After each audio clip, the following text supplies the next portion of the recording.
Theodore Roosevelt preached what he called the strenuous life, the conviction that a meaningful life is not one of ease and comfort, but one of effort, challenge, and service to something larger than yourself. He believed that struggle, faced well, is where character is forged. A century later, that idea meets the modern science of human flourishing.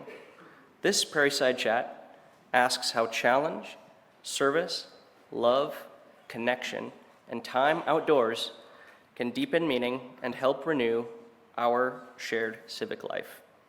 Leading the conversation is Robbie Lauf, Executive Director of the Theodore Roosevelt Presidential Library, joined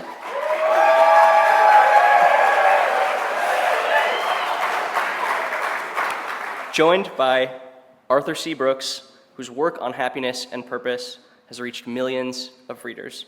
Please join me in welcoming Robbie Lauf and Arthur Brooks.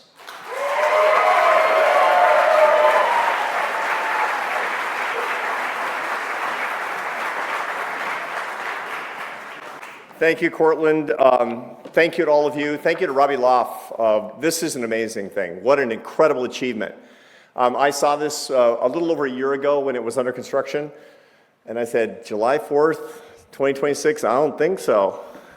I was wrong. Robbie Lauf is always right. And this is what a triumph this is. I know that we're all enjoying it together and really enjoying something that is a gift to America from all of you and from the people who are here. One round of applause for Robbie Lauf and all the people here.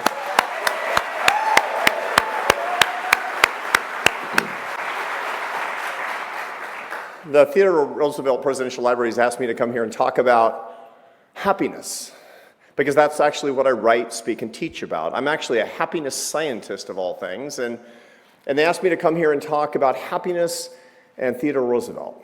How do these things connect? If I do my job in the next 25 minutes, I'm going to give you Theodore Roosevelt's 3 secrets to a happy life that you can use and that we could actually use more of in this great country of ours, I dare say. Hold me to that. I want to give you something that you can go away with that I actually teach and think an awful lot about. And as I've been reading over the past year, more and more, I've written in my last book about Theodore Roosevelt. It's so interesting that this has enriched my own life, and I'm going to tell you why. For the last 7 years, I've been teaching at the Harvard Business School. I've just moved to Vanderbilt University to teach happiness to MBA students, to business school students. And you might think that doesn't sound like a business-like topic, but the truth is that love and happiness are the business of life.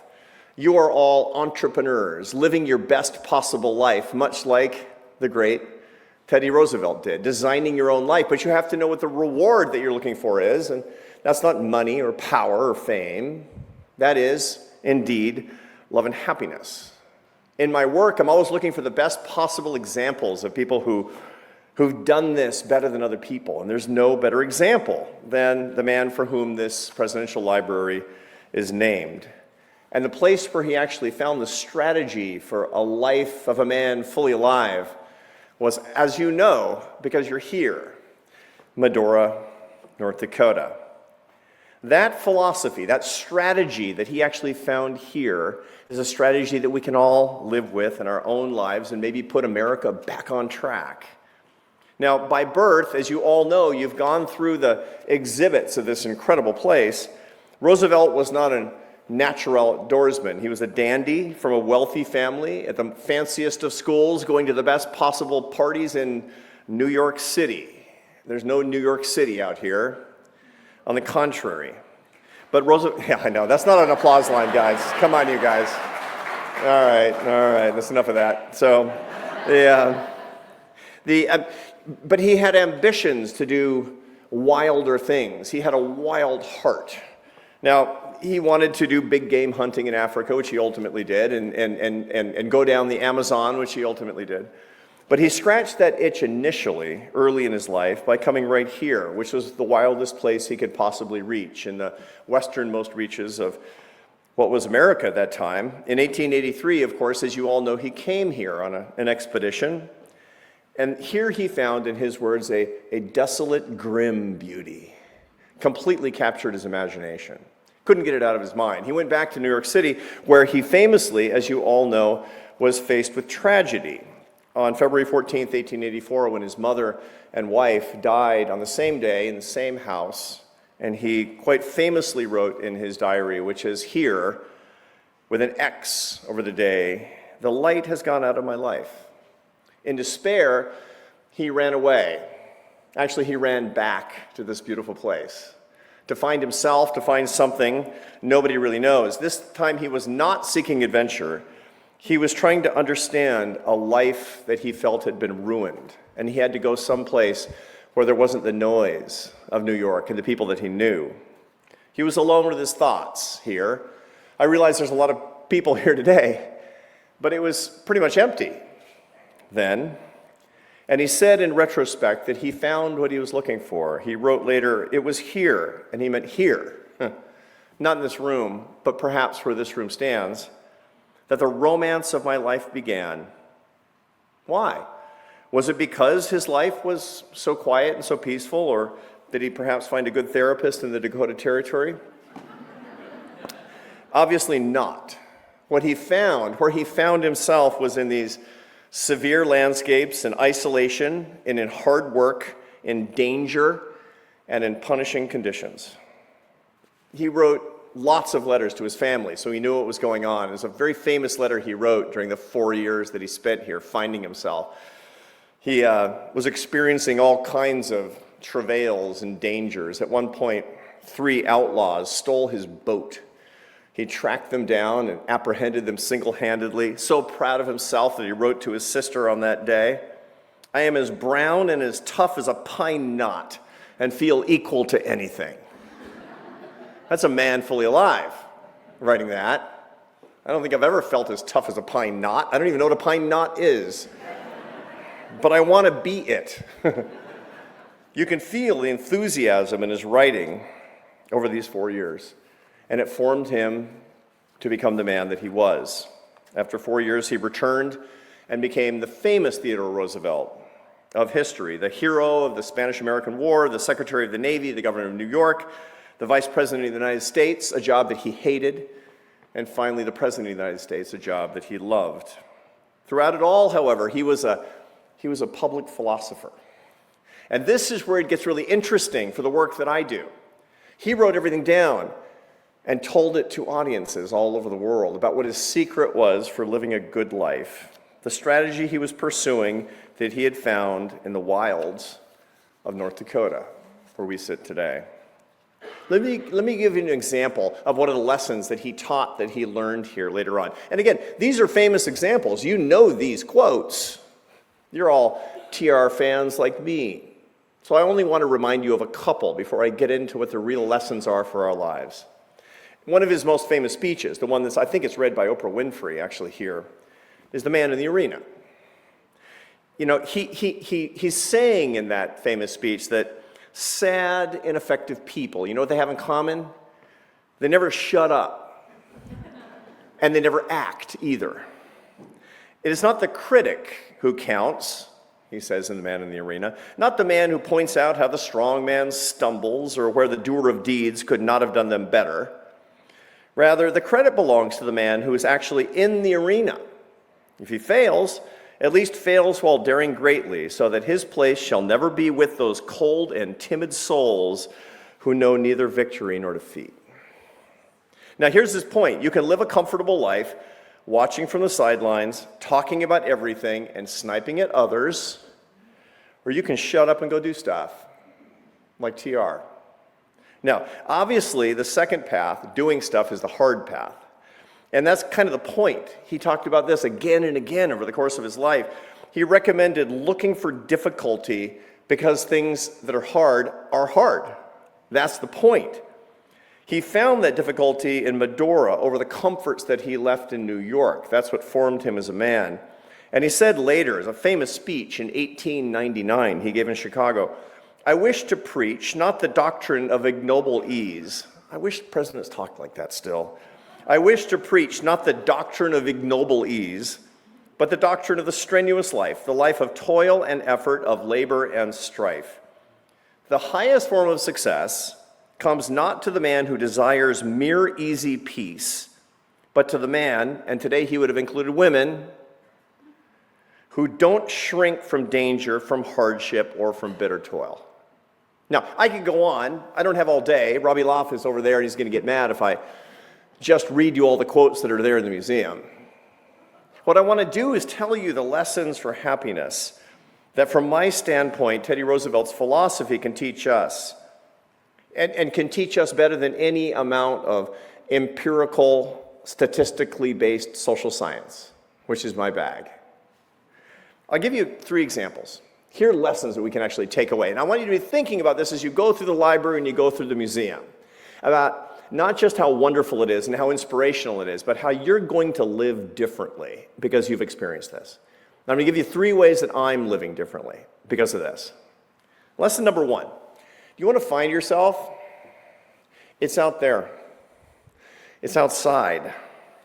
You know, I wrote a book recently called The Meaning of Your Life, Finding Purpose in an Age of Emptiness. And I've been hearing for years and years from young adults who are in the explosion of mental illness that we see today, of generalized anxiety and clinical depression, who are looking for the sense of the meaning of their life that's increasingly hard to find. Where do I go to find the meaning of my life?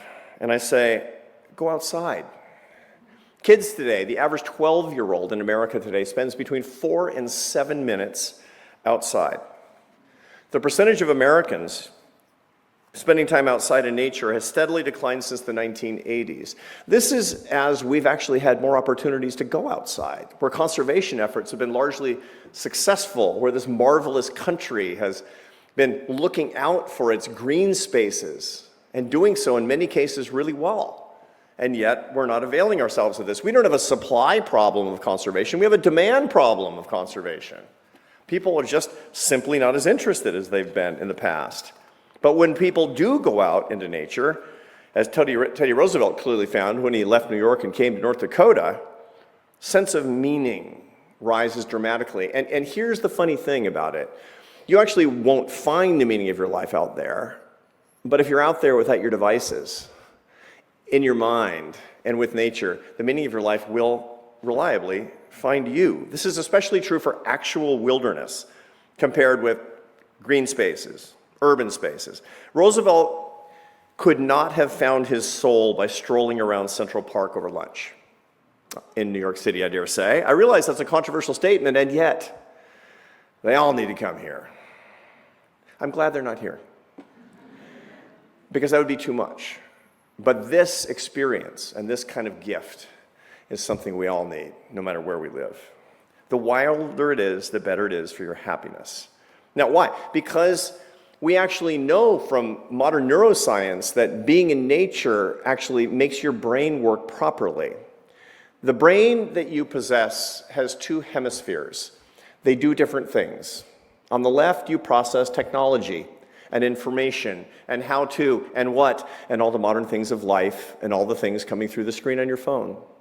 The right hemisphere of your brain is your intuition, your mystery, your meaning, your love, your happiness. The why of your life is the right hemisphere of your brain. All day long, we're on the left. The average American looks at his phone 205 times a day. And that doesn't just make meaning harder to find. It means we're not even asking the questions because our brains are broken. So what do? We find that when people are actually out in nature, the right hemispheres of their brain are illuminated. You've found that, right? Leave your phone at home, get up before dawn, walk as the sun is rising. Life suddenly starts to feel more meaningful. You want to know the meaning of your life? Get out there. One special malady that nature solves, by the way, is the malady of social comparison. My students talk about this all the time, and probably so do you. This is the problem that we have. Other people seem to have a better life than me. How do I look to other people? It will destroy your happiness. It's very commonly attributed to Teddy Roosevelt the following quote. We don't know if he actually said it. He might have. He might as well have. The internet said it. That comparison is the thief of joy. Sounds like Roosevelt. So how do you fix that? Wonderful study from 2008 that people in urban environments were 39% more likely to say, I'm concerned about the way that I present myself. 39% more than people in rural and green environments. My friends, that's confidence. That's the life you want. You want to care less. So do I. And that leads to lesson number 2, which is doing more of these things and talking less. With modern technology, all we do, we talk all the time. Well, we don't necessarily talk, maybe we type. We have something to say about everything, constantly. We talk about the politics and the weather and the entertainment, and we're giving our opinions. Meanwhile, we do less and less. We're more sedentary, we're less physically active. This is weirdly ahistoric. If you look back to the history of your own family, you'll find that has nothing to do, the talking lifestyle, with the way that your great-grandparents were raised.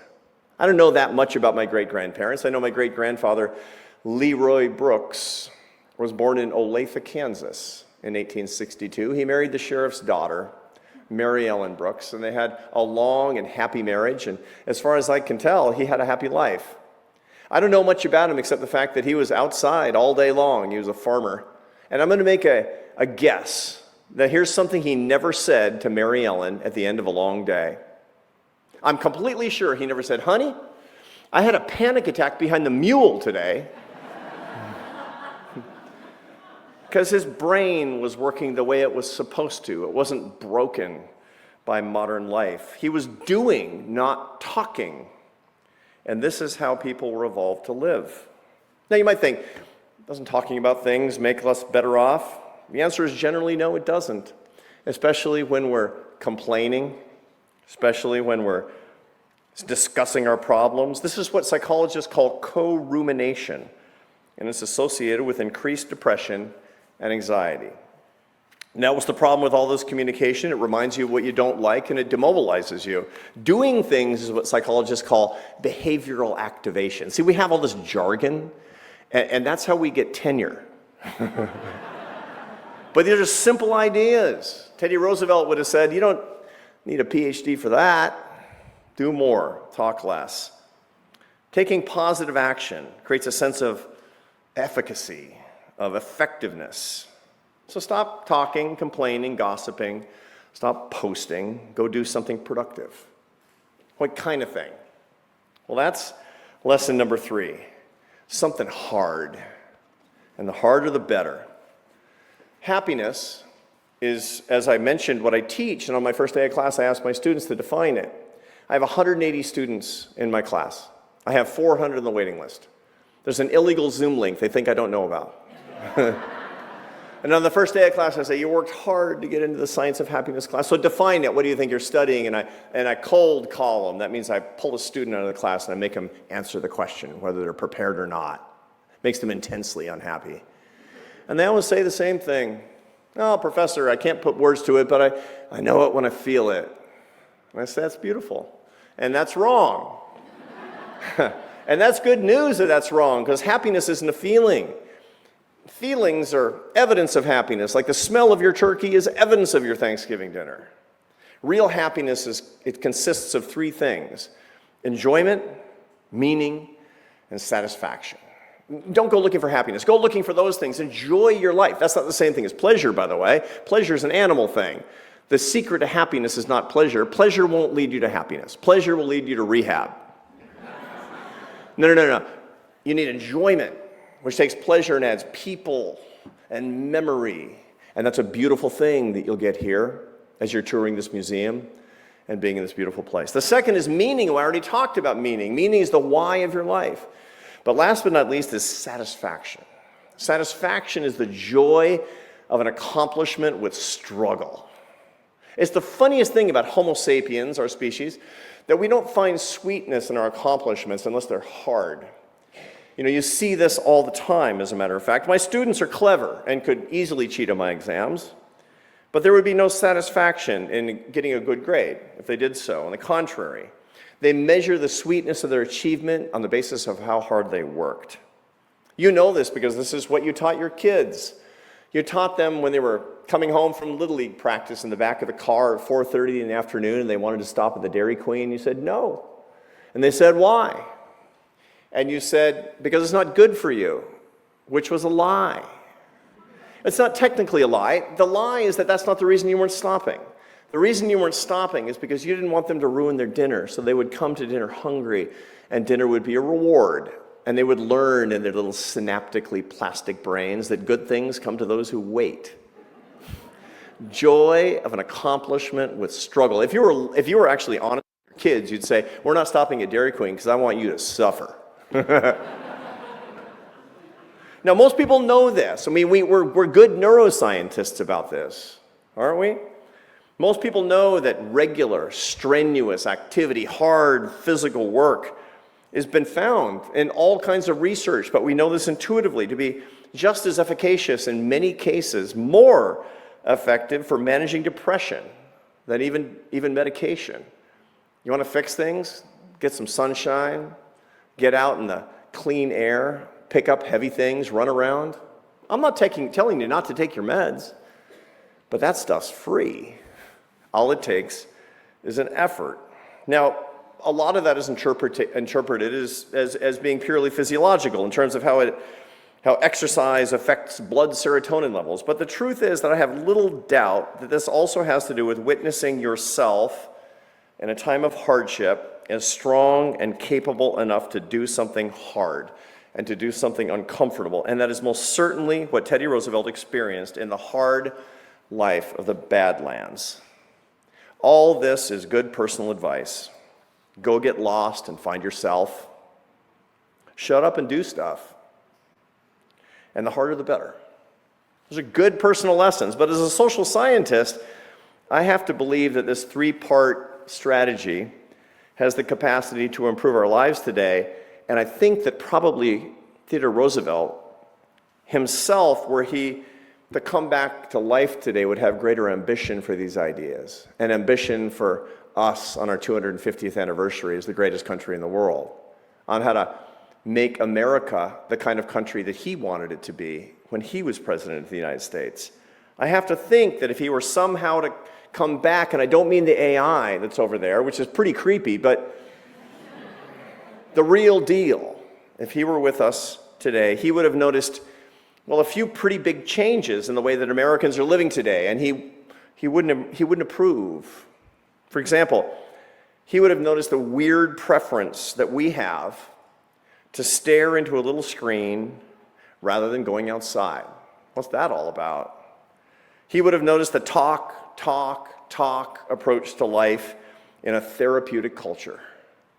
And he probably would have noticed a strong and rising emphasis on comfort and self-care to treat our not coincidentally skyrocketing levels of mental health problems. Teddy would, I think, envision a renewed country based on his simple life philosophy, a philosophy in which we're excited rather than scared by the uncertainty of the future, a country where we're disinterested in stupid, inane trivialities that fill our days and minds and distract us from being fully alive, and in which we're in search of challenges to create things that are honest and good at home and abroad. I think he would demand leaders with heart and grit to live these values personally. He would want leaders like him, as tough as a pine knot, strong, honest, and willing to tell us what we, as American citizens, what we need to hear, not just what we want to hear. He would lead us into a better, freer, more prosperous future, even if that's difficult and that's painful, because sometimes that's the point of being an American. Now, I also have to wonder, how would we react to that? If he really honestly came back today and said the kind of stuff that he said, bully, how would we react? Many, I have no doubt, would probably take to social media to denounce and cancel the old Rough Rider. And you know what? Maybe they would kind of succeed in doing so, at least for a while. But if they did, you know what he'd do? I mean, I don't really know. But my suspicion is he'd shrug and come back to Medora. And that wouldn't be so bad, would it? Thank you very much.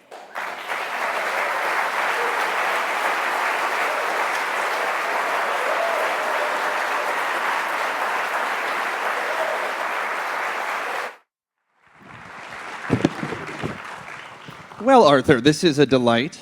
I think I've told many people that we built this institution to have people like Arthur here. So first, can we give a round of applause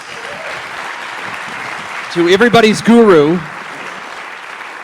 Well, first, we're just so grateful to have an incredible crowd here, and I can't see them, but I bet it's big. But I would just say, I just had a great time over the last few months reading your newest book. Thank you. The meaning of your life. And you've been working together. It's been a light period. It's been, since over the past 5 years. By the way, 7 years ago, Robbie and I worked together at Harvard. He was a student at the Kennedy School. And we were working together in my research, as a matter of fact. So we've known each other for a long time, and I've been an admirer of this man. Look, I knew 7 years ago this was going to happen. Me too. You hang around Doug Bergamaneff, and that's how it goes. But, the first thing I noticed about your book is you start by talking about something, I'm going to get it right here, Unheimlich. Yeah. Which is an experience of feeling that something is not quite right, that things are kind of going the wrong direction. I couldn't help but notice that was in the fall of 2019 when you met me,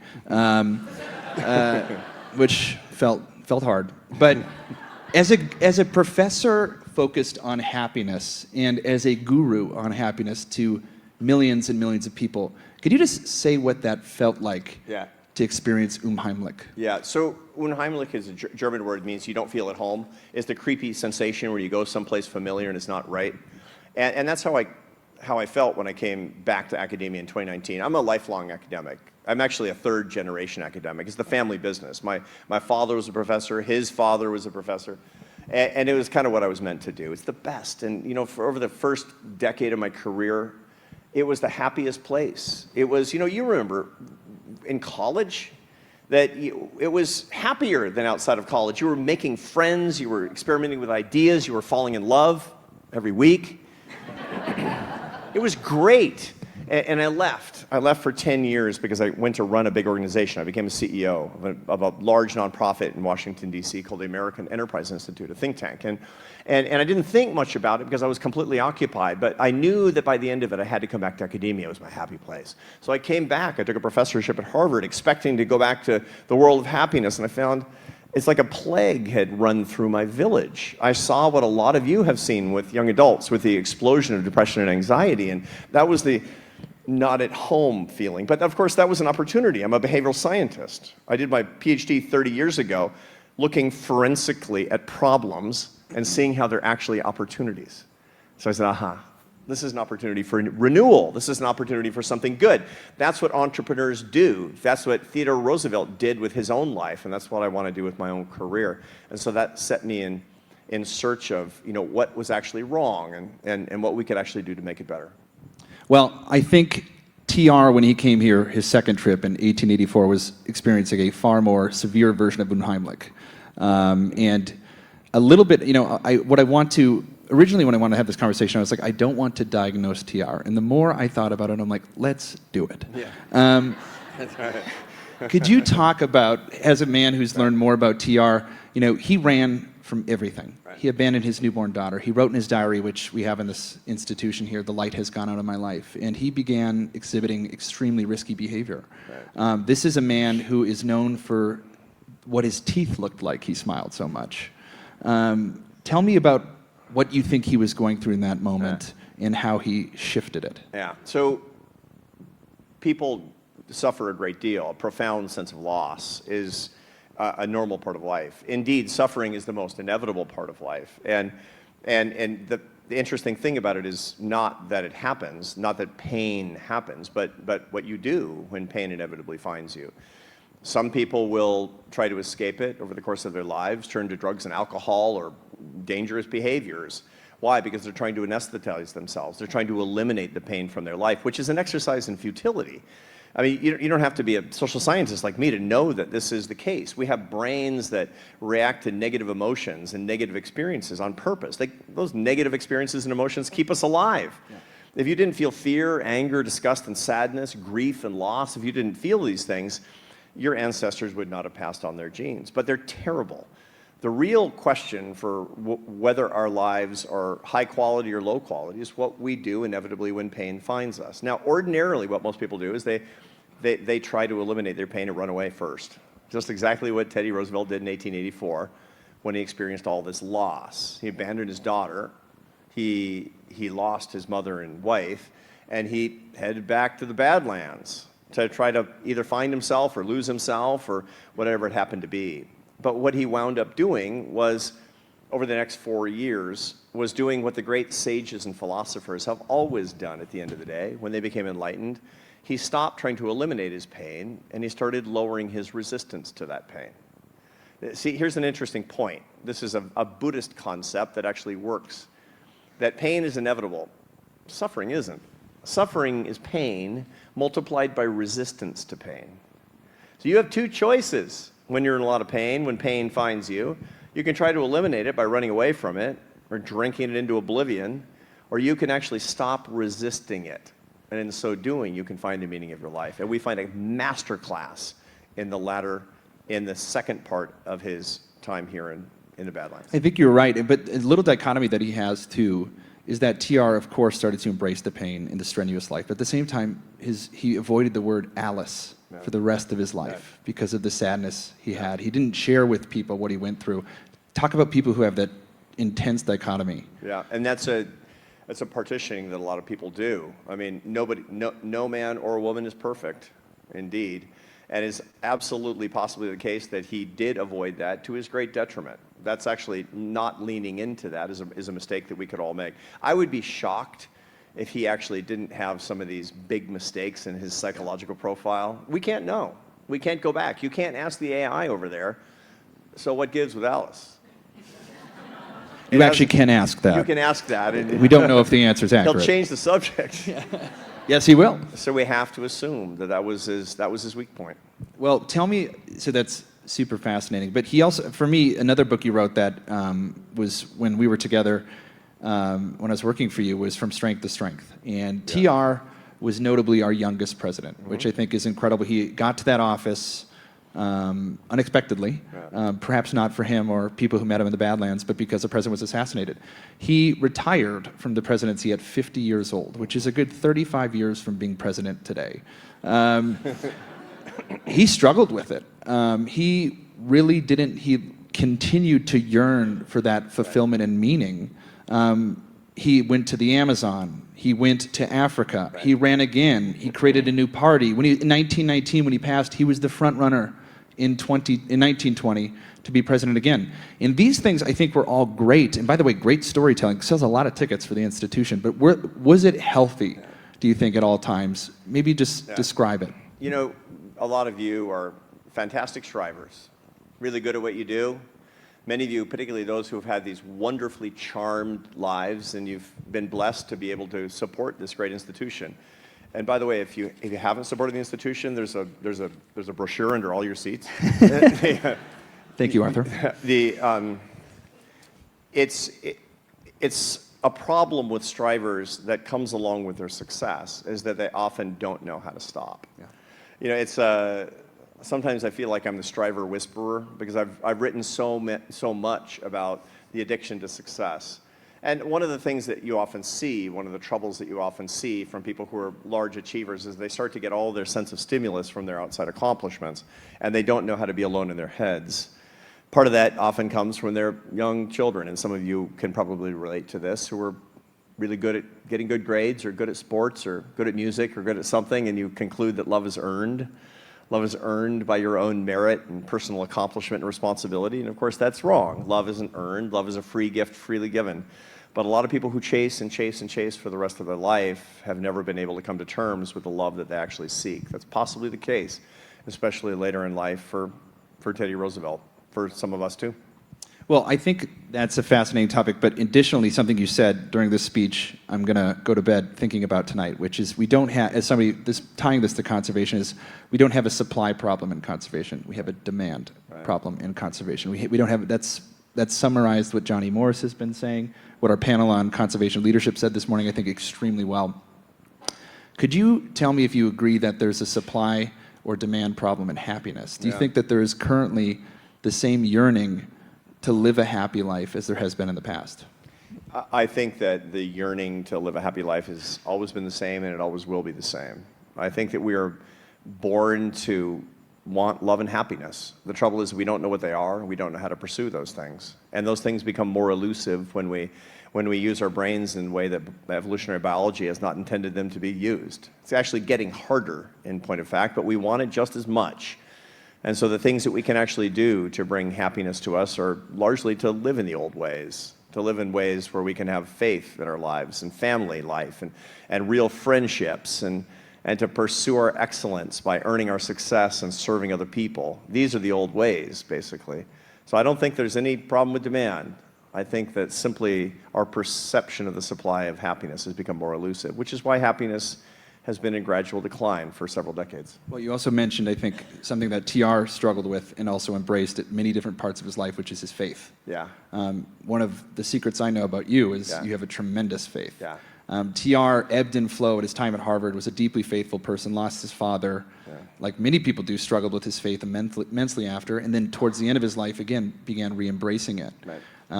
Tell us a little bit about the metrics and science behind not even just picking a specific faith, but faith itself in achieving happiness. So when I talk about the habits of the happiest life, it's not true that habits are everything. The truth is that half of your happiness is genetic. Your mother literally made you unhappy. Not you, Mom. But that's not bad news, because I could give you all sorts of information. Half of your tendency to abuse alcohol is genetic.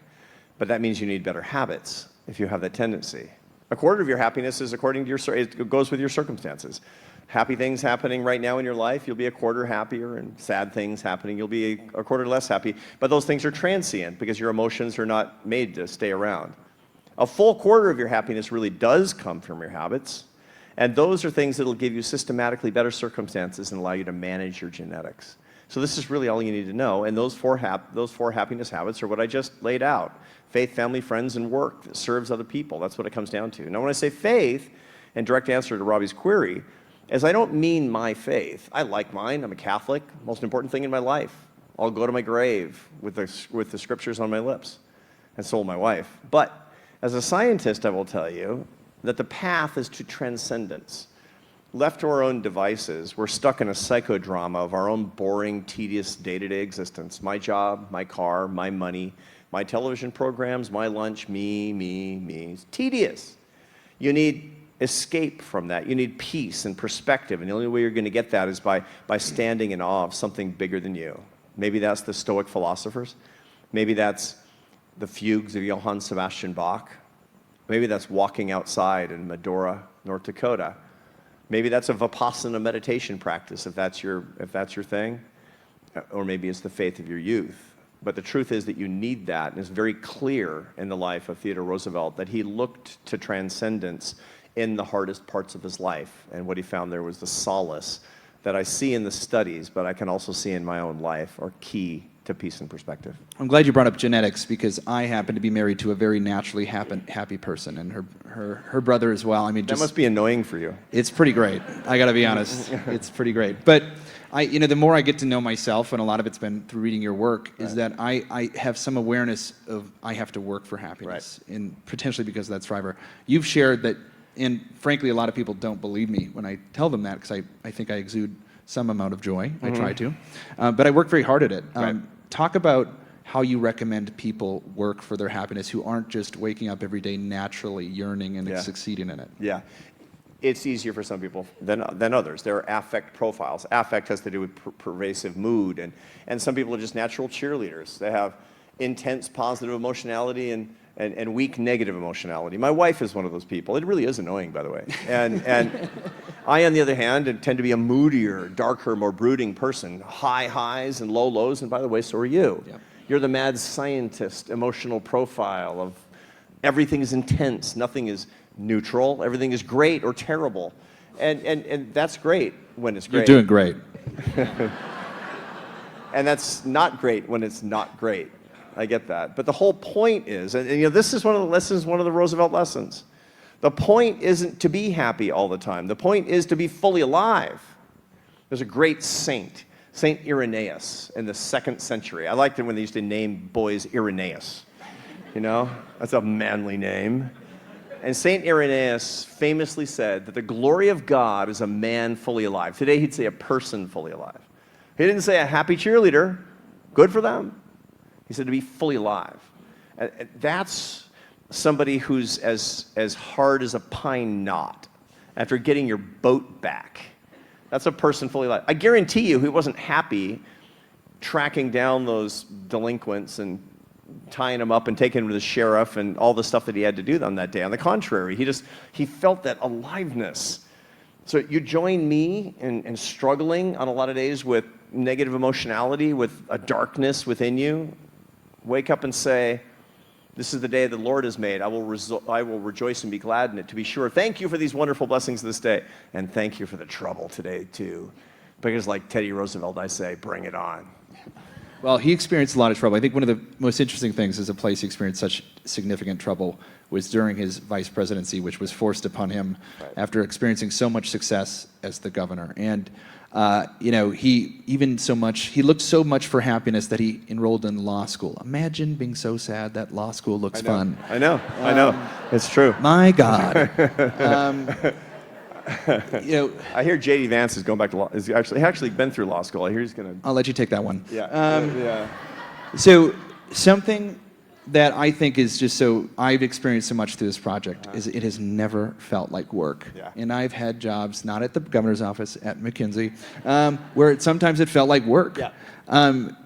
TR thought the vice presidency felt like work, not because he put more effort into it, because he didn't find meaning and purpose. Right. Talk about just the importance of passion and connecting it to your work. Yeah, I do a lot of work on calling because I work with young people who are about to pursue their fortunes, and a lot of them make a big mistake. I mean, my students for the past 7 years have been MBA students at the Harvard Business School, and they've come to the conclusion that if they have earthly success, money, power, fame, then happiness will come for free. It'll come along automatically, and that's wrong.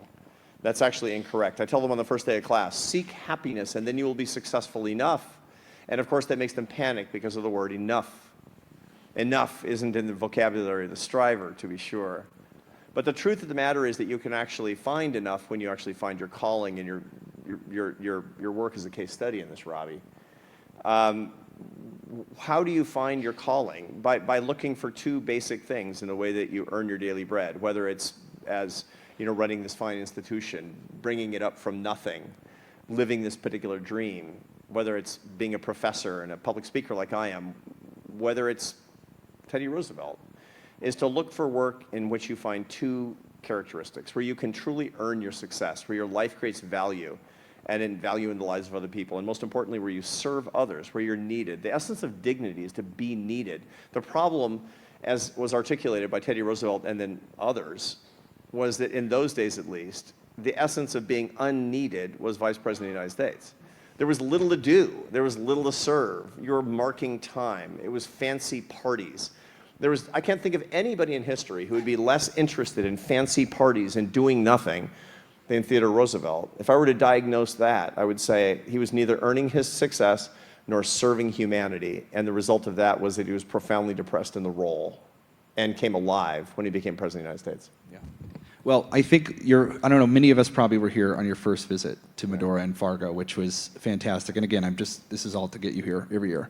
But my instinct is that you brought something up that I think is one of the best stories and summarizations of this project in this place. You called this place a pilgrimage, which I think just synthesized my experience here very well. Sometimes we talk about that maybe Western North Dakota is hard to get to, that this is a place that is difficult to get to, and that might be part of the success of it. Maybe just talk a little bit more about why pilgrimages are so important. Every religious tradition has pilgrimages, and they all involve walking long distances. You might think that's so strange, but if you actually look back to Homo sapiens and the ancestral environment, the human brain has been more or less in its current form since the Middle Pleistocene, 250,000 years ago, when all humans lived in small bands of kin-related hierarchical groups of 30 to 50 individuals. They all lived in that particular way. It was about hunting and staying alive. And the secret to hunting for our ancestors was actually walking after prey. We're a walking species. Ambulation is the human advantage, that and intelligence. And it's an interesting thing because most people don't know, if you can track an animal, you can walk it to death. There's a gazelle out there. Yeah, I mean, if you can actually track it, walk and walk and walk and walk and walk, and you can walk 14 or 15 miles, and it will finally be exhausted, and you can spear it and bring it home and thrill your mate in the cave. That's the secret. Now, the result of it is that ambulation has this almost mystical quality for human beings. We love to walk, and we find ourselves. What we're looking for kind of finds us, and this is why every religious tradition, the Shinto tradition, the Hindus, I travel a lot to India. I go to India every year, and I've seen mendicant Hindus on the road toward Mathura, the town of 5,000 temples.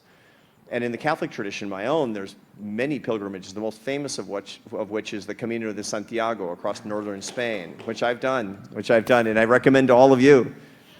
But it doesn't have to be a religious tradition either. We need a secular, civic tradition of these kinds of pilgrimages, places where we can go to experience nature, to see the wilds, but also to walk and to remember who we are as a people. This reconnects us to our biological roots, but can also reconnect us to our national, our patriotic roots as well. And I can't think of a better place to do it. Look, I've been to a lot of presidential libraries. This is unique. This feels like a pilgrimage when you come here. This feels like a destination where I can find what I'm looking for, or more appropriately, or what I'm looking for can actually find me. And what is that I'm looking for? I'm looking for the future of America like you are. I have the same fears that you do. I have the same anxiety about what we're actually trying to do as a nation. So where am I going to find it? In a place where I can hear the wind, and where I actually can see the sky, and where a great thing actually happened in our national culture because of a great man. That's why I think this is a pilgrimage, much the same way as many religions understand the concept. Well, we're coming to the end of our time. I have just two more questions. First would just be, you've got a room here that frankly built this institution. Yeah. That what they did made this possible. I'm looking around, I see literally every face. I just can see a memory of how they made this place special and important. You've led a globally important think tank that frankly wasn't globally important when you started there. You got it there. What would be your dream for us, for this institution, and for what we can do here? And what advice would you give the TR Library? No, I appreciate that an awful lot. I mean, it's interesting because you have to call yourself a library and a museum, which are probably the worst marketing ever. On the other hand, Theodore Roosevelt's great marketing. Those are two great words for it. I think that the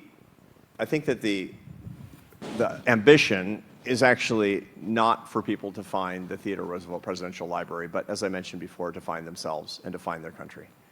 I think that's really what the ambition is, to have people come and feel renewed, not because they learned important parts of history or they learned a bunch of facts, but they learned what the vision of the man was and what the inspiration of the country was actually at the time. And when people feel they need that boost in confidence, when people feel like they need the inspiration because they're patriots and they want a better future for the country, that they actually know where to go to fill up the tank. I think to market it in that particular way, to understand it in that particular way, to promise this to other people. And why do I know that's successful? Because I'm here right now and I'm getting that, and so are you. We're people who can actually spread these ideas to others. And if that's actually the way that it's, look, there's never been a presidential library that's been built 107 years after the death of the president. And there's a reason for that, because it's really not about Theodore Roosevelt. It's about what he represented. Take that to America, and America will benefit. And it will be your gift to the nation and our nation's gift to the world. So thank you. That's some good advice.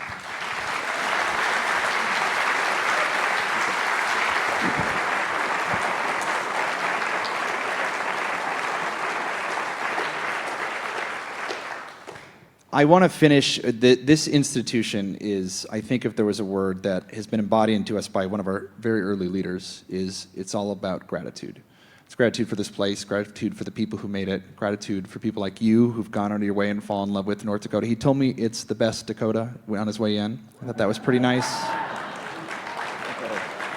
I told him we know, but I want to finish with just asking you today on this eve or 2 eves away from our 250th birthday. What are you grateful for with America? Yeah, it's interesting because I was actually asked that by the periodical I write for. I'm a columnist at the Free Press. I did not know that. And they asked me to comment in 150 words. Why do I love America? And it's interesting because that's actually a question that I can answer, but through the eyes of the person I love the most in the world, which is my wife Esther, who wanted to come and wishes she were here and will be here next time. Yes. I immigrated to the United States. I re-immigrated. I left as a young man. My mother was born in the other Dakota, and I grew up in the Pacific Northwest. And I left in my early 20s to Spain. I was a professional classical musician at the time, and I was actually chasing a girl and playing concerts and living a relatively bohemian lifestyle. I had never given a thought to why I love America. I never really given a thought. I didn't not love America. Don't get me wrong. I wasn't one of the young Jacobins that thinks the place is terrible. No, not at all. But I never given it any thought.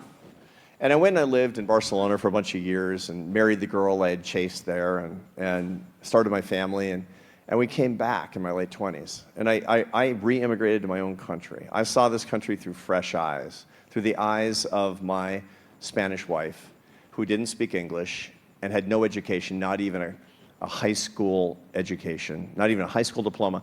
And we were poor. We didn't have any money. We had tumbleweeds going through the checking account. We needed her to work.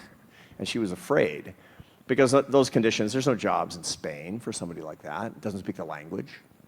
And she had 4 job offers in the first week, all minimum wage, but that was plenty fine. And she came home and said, I took a job today. And I said, what is it? And she said, teaching English. And I said, why did they hire you? And she said, well, number one is because you people have no standards. But she said the real reason they offered me the job is because I could relate to all of the poor people who had just come here to this country and who wanted to be here. Because I was learning the language myself, and because I was raised in poverty by a single mother in a broken home, and because I didn't have a high school diploma, and yet I wanted to be here. And so they hired me, and that was the beginning of a journey of my love affair with this country through the eyes of my wife, who's an American by choice. And now the most patriotic American that I know is her. Why do I love America? Because this is a country of ambitious riffraff, and that's the way I want it to stay. Well, if you need a little bit more love for America, I would buy this book, which we have copies of in our store. But I would just say thank you, Arthur. I'm grateful for you. I'm grateful for this incredible institution. I'm grateful for this country. And to God bless you, Robbie. This is an incredible achievement. This is a complete triumph, and this is your day. Thank you so much, you. Arthur.